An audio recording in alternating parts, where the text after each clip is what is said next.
आप तमाम लोग जानते हैं कि महाराष्ट्र में विधानसभा के चुनाव का रिजल्ट बस कल आप तमाम लोगों के सामने यानी कि 23 नवंबर को जो है वो रिजल्ट आने वाला है। लेकिन सबसे बड़ा सवाल ये है कि क्या वहां पर ऑल इंडिया मजलिस-ए-इत्तेहादुल मुस्लिमीन कामयाब हो सकेगी, क्योंकि 16 सीट पर इन लोगों ने चुनाव लड़ा है। कितनी सीट पर इन्हें कामयाबी मिल सकती है, ये एक बड़ा सवाल लोगों के जहन में बार बार घूम रहा है। देखिए, सबसे बड़ी बात यह है कि वहां पर अगर आप बात करें तो कुल 288 विधानसभा सीट है।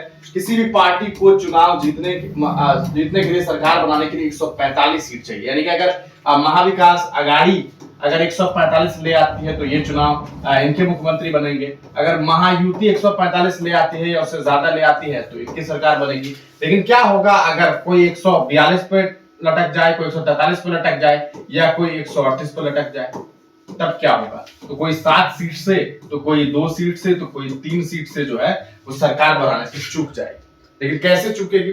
वो तब चूकेगी जब या तो जो निर्दलीय प्रत्याशी होंगे, यानी कि जो इंडिपेंडेंट कैंडिडेट होंगे वो चुनाव जीतेंगे, या फिर जो अदर्स पार्टी होगी। खास करके इसमें 2 पार्टी है, एक एआईएमआईएम और दूसरी जो है वो शिवसेना की ही टूटी हुई एक पार्टी है। आप जानते हैं इन्हीं के एक नेता हैं राज ठाकरे साहब, उनकी पार्टी है। तो राज ठाकरे साहब भी इस बार चुनावी मैदान में लगभग कुछ सीट पर चुनाव लड़े हैं।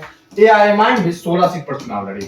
अब सवाल यह है कि इन 16 सीट पर दर हकीकत कहां-कहां ये कामयाब हो सकती है। देखिए, कुछ हॉट सीट की अगर बात करेंगे, कुछ हॉट सीट की अगर बात की जाए कि कहां-कहां पर इनकी पार्टी जो है वो चुनाव जीत सकती है, तो इसे समझने के लिए हम आपको 16 सीट है। इस 16 सीट में 2 सीट ऐसी है जहां पर इनके सिटिंग एमएलए है। एक मालेगांव, दूसरी धुलिया, यानी कि यहां पर ये लोग पहले से जीते हुए हैं। मालेगांव वो सीट है जहां इस बार भी एआईएमआईएम जो है वो खाता खोलेगी। उम्मीद ये की जा रही है कि एक सीट ये फाइनल है, मालेगांव। दूसरी सीट धुलिया है।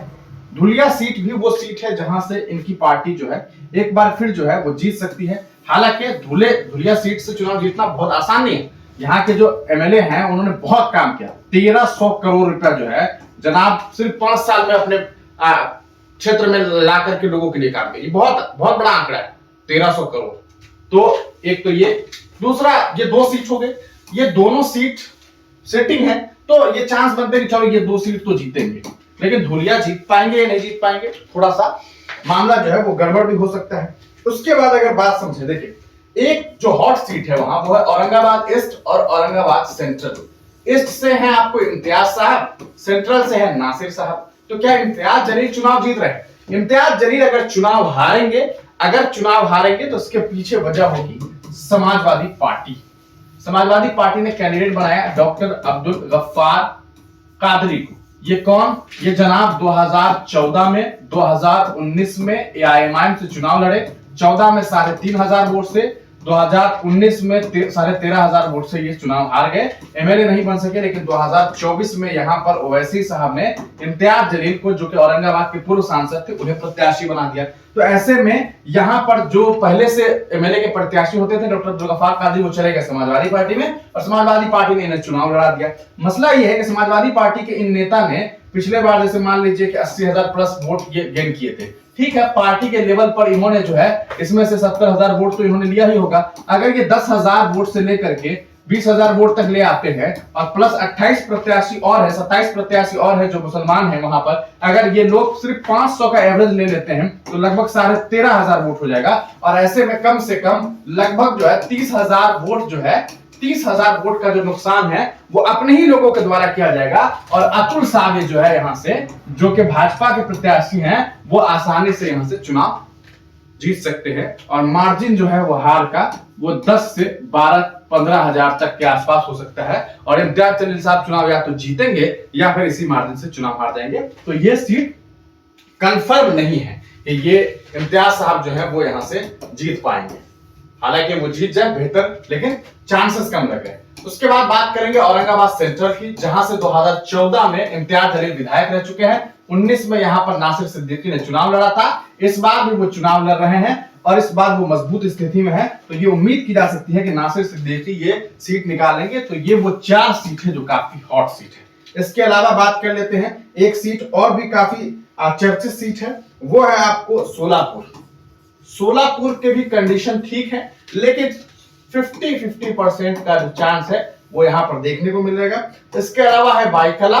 भाईखला से बात करेंगे तो पिछली बार तो यहाँ पर वारिस पठान लड़े थे, लेकिन इस बार फैयाज साहब लड़े हैं। चूंकि फैयाज साहब की जमीनी जो वहां पर स्थिति है वो मजबूत है, तो ये उम्मीद की जा रही है कि ये सीट शायद निकल जाए। इसके अलावा एक सीट है भिवंडी। भिवंडी से इस बार वारिस पठान चुनाव लड़े हैं, लेकिन वारिस पठान साहब यहां से चुनाव जीत पाए इसके चांसेस जो है वो 50% है। वजह यह है कि यहाँ पर समाजवादी पार्टी ने खूब जम करके जो है नुकसान पहुंचाया है।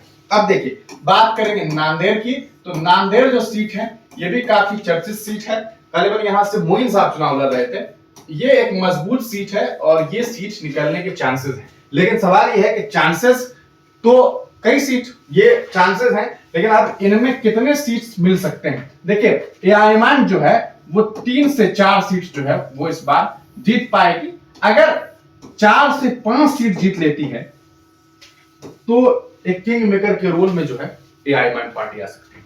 बाकी उम्मीद की जाएगी कि भाई ज्यादा से ज्यादा सीट जो है वो निकल सके। इम्तियाज अली साहब के लिए थोड़ी मुश्किलें हैं। मुश्किलें इसलिए है क्योंकि एक तो पैसे का खेल वहां पर खूब हुआ है, जैसी खबरें सामने आई है, वोट काफी बटे हैं, लेकिन बेहतर की उम्मीद करें। और उम्मीद तो ये है कि चलो भाई, अच्छा तो ये हो कि 6 से 7 सीट जो है वो एआईएमआईएम लेकर के आए और बेहद मजबूती के साथ वहां पर पकड़ बने। बाकी हकीकत तो कल खुद सामने आ जाएगा। आपको क्या लगता है, अपनी राय कमेंट सेक्शन में जरूर दीजिएगा। ये एक व्यक्तिगत विश्लेषण है, लेकिन आप अगर वहां से हैं, आपने जमीनी हकीकत देखी है, तो अपनी राय जरूर दीजिएगा। तमाम लोगों का वीडियो देखने के लिए बहुत बहुत शुक्रिया।